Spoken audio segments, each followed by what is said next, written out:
Aujourd'hui, on va plonger dans un concept fondamental pour tous ceux qui s'intéressent à l'entraînement, la surcharge progressive. Tu en as sûrement déjà entendu parler et même si ça te semble être un concept simple, il est largement mal compris. Je vois souvent des experts utiliser le terme sans vraiment comprendre à quoi ils font référence et on le voit également mal utilisé dans certaines revues scientifiques ou sur Wikipédia par exemple. Mais ne t'inquiète pas, on va tout décomposer ensemble pour que tu puisses vraiment comprendre ce que ça signifie et comment l'appliquer à ton propre entraînement.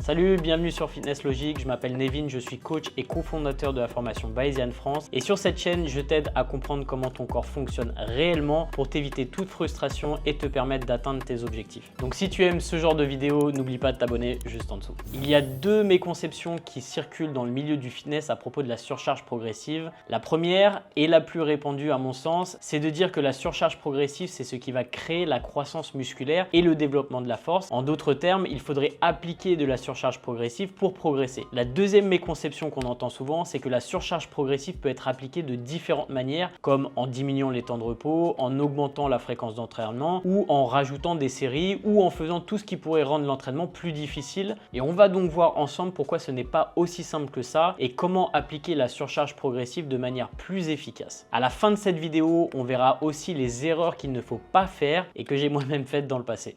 Alors, qu'est-ce que la surcharge progressive exactement? La surcharge progressive, c'est tout simplement la manière dont notre corps s'adapte aux différents stress qu'on lui impose. Que ce soit en soulevant des poids, en courant ou même en s'adaptant à un nouvel environnement. Notre corps est conçu pour survivre en s'adaptant aux défis qu'il rencontre. Mais pour que cette adaptation se produise de manière continue, il faut que le stress soit progressif. Notre corps fonctionne en cherchant à maintenir un état d'homéostasie, c'est-à-dire un équilibre interne stable. Lorsque tu fais un entraînement, tu perturbes cet équilibre. Par exemple, si tu commences à soulever des poids, ton corps va percevoir ça comme une menace à son équilibre. Du coup, en réponse, il va déclencher une série d'adaptations métaboliques, hormonales et structurelles pour mieux faire face à ce stress à l'avenir. Tu as sans doute déjà entendu parler de la légende du sport antique, le lutteur grec Milon de Crotone, qui avait participé aux tout premiers Jeux Olympiques. La légende raconte que Milon soulevait chaque jour un veau qui venait de naître et à mesure que le veau grandissait, Milon continuait à le soulever jusqu'à ce qu'il puisse finalement soulever un taureau adulte. Alors que cette histoire soit vraie ou non, elle illustre parfaitement le concept de la surcharge progressive. Imposer un stress croissant à ton corps pour provoquer des adaptations continues. Lorsque tu imposes un stress à ton corps, cela déclenche une phase de fatigue suivie d'une phase de récupération et finalement une phase de surcompensation où ton corps s'adapte pour mieux résister au stress futur. C'est comme ça que tu deviens plus fort et plus musclé au fil du temps. Ce processus, tu peux le voir sur ce graphique qui représente la courbe de stress récupération adaptation, SRA, dont je viens de te parler. Du coup, pour continuer à progresser, tu dois augmenter progressivement la charge ou l'intensité de tes entraînements pour toujours créer une surcompensation et donc trouver un nouveau point d'équilibre qui sera plus élevé. Dans un contexte d'entraînement, si tu veux devenir plus fort ou gagner de la masse musculaire, tu dois imposer un stress suffisant à tes muscles. Cela signifie soulever des charges plus lourdes ou augmenter la tension mécanique sur tes muscles à travers différents types d'exercices. Mais attention, ce n'est pas simplement ajouter du poids sur la barre qui crée la surcharge progressive. Il s'agit de l'ensemble du stress total que tu imposes à ton corps. Pourquoi la surcharge progressive n'est pas la cause de tes gains? Le raccourci qui est souvent fait, c'est de dire que la surcharge progressive est la cause directe de tes gains en force et en masse musculaire. Cependant, c'est pas exactement ça. Prenons par exemple un total débutant. Il n'a jamais fait de sport de sa vie et il commence par faire des exercices au poids de corps dans sa chambre. Il se dit qu'il va faire 3 séries de 10 pompes tous les jours. Ça va forcément le faire progresser et il va gagner de la masse musculaire comme ça. Au début, il galère et au fur et à mesure, ça devient beaucoup plus facile de faire son 3x10. Après quelques semaines, il pourrait sans doute faire plus de répétitions, mais il continue de faire seulement ces 3 séries de 10 répétitions. Cet exemple montre bien que ce n'est pas la surcharge progressive en soi qui cause la croissance musculaire, mais plutôt la réponse du corps à l'entraînement. Parce qu'il n'a absolument rien changé à son entraînement, il a toujours fait la même chose. Pourtant, il a progressé en termes de masse musculaire. Donc si la surcharge progressive était la cause des gains de masse musculaire, comment a-t-il progressé? Ça serait pas possible. Il est important de comprendre que la surcharge progressive ne se résume pas simplement à ajouter du poids à la barre. Parfois, tu peux maintenir la même charge et continuer à progresser en augmentant le nombre de répétitions ou en améliorant la technique par exemple. Maintenant, disons que le même gars passe à la salle et s'entraîne pendant quelques années. Il utilise le plus petit incrément de sa salle pour progresser au développé couché. Et la semaine dernière, il a fait un 10 répétitions à 100 kg, mais là, il essaye de faire 102,5 kg, mais ça passe pas. Malheureusement, il en fait que 8. On pourrait penser qu'il n'a pas progressé, mais c'est pas forcément vrai. Bien qu'il n'a pas atteint son objectif de 10 répétitions avec la nouvelle charge, il est possible qu'il ait tout de même stimulé une croissance musculaire et une augmentation de la force, même si c'est pas immédiatement mesurable. Du coup, maintenant, tu l'auras compris, ces exemples montrent que la surcharge progressive n'est pas la cause de tes gains, mais plutôt une mesure de ceux-ci. C'est ça le concept. Ce sont les séances d'entraînement suivies des phases de récupération et d'adaptation qui entraînent la croissance musculaire et le développement de la force. La surcharge progressive te permet simplement de savoir si ta réponse au stress, à la récupération et à l'adaptation a été un succès ou pas. Maintenant que tu comprends ce qu'est la surcharge progressive, tu vas comprendre pourquoi on entend souvent dire que n'importe quelle méthode qui augmente la difficulté de l'entraînement entraînera une surcharge progressive. Par exemple, certaines personnes pensent que diminuer le temps de repos entre les séries, ajouter des séries supplémentaires ou augmenter la durée des répétitions via le temps sous tension et le tempo sont des méthodes aussi efficaces que d'ajouter du poids à la barre ou de faire des répétitions. On va voir pourquoi ce n'est pas le cas, même si en théorie ça pourrait marcher. Ça montre encore une fois que quelque chose qui a du sens sur le papier ne se traduit pas toujours dans la vraie vie, et c'est toute la difficulté et la beauté d'appliquer une approche scientifique à l'entraînement. C'est ce qu'on s'efforce à faire avec Bayesian. Si tu rêves de devenir coach, que tu veux en apprendre plus sur l'entraînement ou la nutrition pour devenir une référence dans le domaine, ou si tu veux tout simplement améliorer tes connaissances pour ta propre pratique, Bayesian France a déjà formé plus de 2000 personnes qui sont maintenant des coachs qui vivent de leur passion ou des athlètes passionnés. Si tu veux nous rejoindre ou si tu veux plus d'informations, clique sur le lien vers la formation Bayesian juste en dessous et n'hésite pas si tu as des questions. Donc justement, voyons pourquoi en pratique, toutes ces méthodes ne se valent pas. Disons que notre gars, qui n'arrive pas à faire ses 10 reps à 102,5 kg, décide d'ajouter une série de travail plutôt que d'ajouter du poids à la barre. Il se dit, je vais rajouter du volume d'entraînement, ça va créer un stress supplémentaire et du coup appliquer une surcharge progressive. Et ça a du sens en théorie, mais en réalité, ça va considérablement augmenter le stress de l'entraînement sans forcément garantir une amélioration de la force ou de la masse musculaire, parce qu'il sera très difficile de mesurer la surcharge progressive. Parce qu'on ne va pas clairement ajouter une série de travail supplémentaire toutes les semaines, donc l'augmentation du stress est trop grand et c'est pas assez progressif et le corps n'a pas le temps de s'adapter. En fait, rajouter des séries supplémentaires peut conduire à un surentraînement, ou plutôt, comme j'aime le dire, à une sous-récupération complète avant la prochaine séance, et ça va diminuer la performance globale. Tu te rappelles de la courbe stress-récupération-adaptation dont je t'ai parlé tout à l'heure? Eh bien, si le stress est trop important et trop rapide et que le corps n'a pas le temps de s'adapter, la performance diminue. Et c'est d'ailleurs à ce niveau que les athlètes sous chimie ont un avantage réel. Leur capacité de récupération est beaucoup plus importante, donc le volume de travail qu'ils peuvent effectuer est plus grand. Alors c'est un autre sujet, mais ça permet de comprendre certaines choses quand même. Par rapport à ça, il y a quelque chose que j'aime beaucoup qui vient de Mike Israetel de Renaissance Periodization, qui dit qu'il veut toujours maximiser le stimulus d'entraînement, mais minimiser la fatigue. Et dans ce contexte, ça a beaucoup de sens. Rajouter une série de travail supplémentaire, ça va grandement augmenter la fatigue pour un stimulus qui sera aussi grand, mais c'est pour ça qu'il y a d'autres moyens de maximiser le stimulus, mais de minimiser la fatigue. Un autre exemple de comment ne pas mettre en place une surcharge progressive, réduire les temps de repos entre les séries. Ça peut sembler être une bonne méthode pour rendre l'entraînement plus difficile, mais ça ne garantit pas non plus une progression en force. Réduire le temps de repos peut simplement améliorer ton endurance musculaire ou cardiovasculaire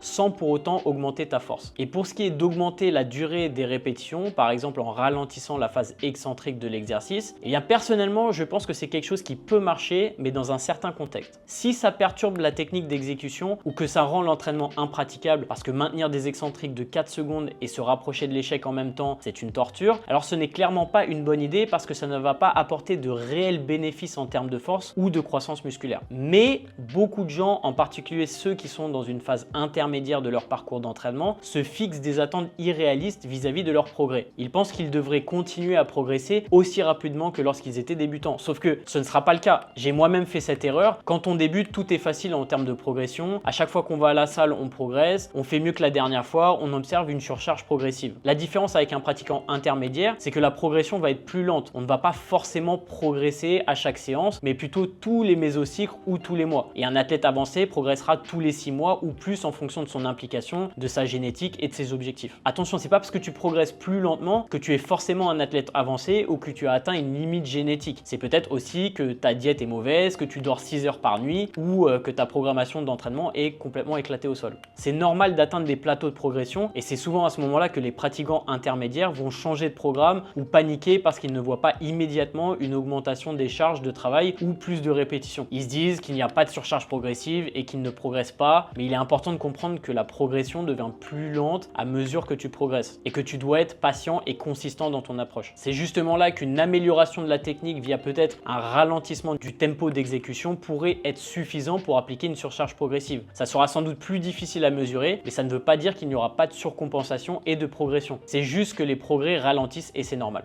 Un autre point que je voulais aborder, c'est la distinction entre schéma de progression et la surcharge progressive elle-même. Un schéma de progression, c'est un plan d'entraînement que tu suis pour essayer d'augmenter systématiquement la charge, le volume ou l'intensité de ton entraînement. Je pense en particulier au programme de powerlifting du type Small Off, Wendler, Strong Lift, etc. Mais attention, ce n'est pas parce que tu suis un schéma de progression que tu induis automatiquement une surcharge progressive. Cette dernière se produit seulement lorsque le stress total imposé est suffisant pour provoquer une adaptation. Du coup, quelle est la meilleure façon d'appliquer la surcharge progressive pour maximiser tes gains?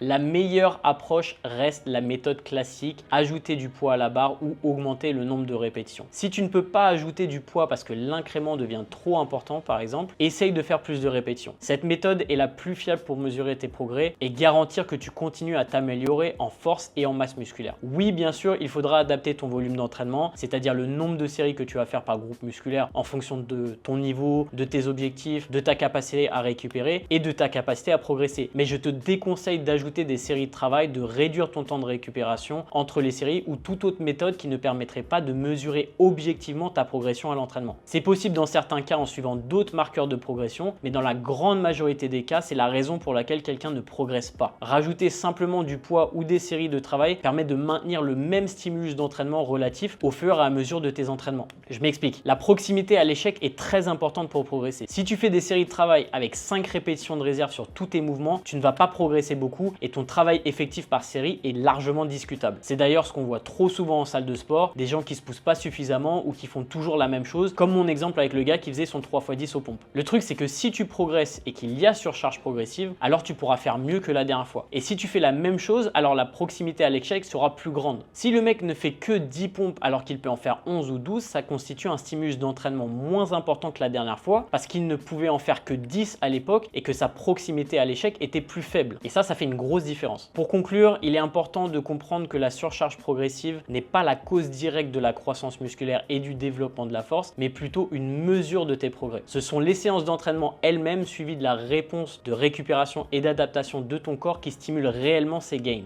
La méthode la plus efficace pour appliquer la surcharge progressive consiste à ajouter de la charge ou des répétitions car cela permet de maintenir un stimulus d'entraînement optimal. D'autres méthodes, bien que parfois tentantes, ne sont pas aussi pratiques ni bénéfiques pour l'hypertrophie musculaire. Si tu ne vois pas de progression, c'est un signe que tu dois ajuster ton programme. Mais attention, avec les années d'entraînement, les progrès sont plus lents et ne pas pouvoir rajouter du poids sur la barre ne veut pas forcément dire que tu ne progresses pas ou que le stress d'entraînement n'est pas assez grand. Si tu vois des progrès réguliers, que tu ajoutes constamment du poids ou des répétitions, alors ne change rien. Continue à suivre ton programme parce qu'il fonctionne. N'essaye pas de compliquer les choses en introduisant des méthodes d'entraînement sophistiquées ou en changeant de programme simplement parce que tu penses que tu devrais le faire ou que ton influenceur préféré te dit que c'est la méthode à suivre. Si ça marche, continue. Voilà, merci d'avoir regardé cette vidéo jusqu'à la fin. J'espère que tu comprends mieux la surcharge progressive et comment l'implémenter dans ton training. N'oublie pas de liker, de commenter et de t'abonner pour plus de contenu de ce genre. Je te retrouve dans la prochaine vidéo. Ciao.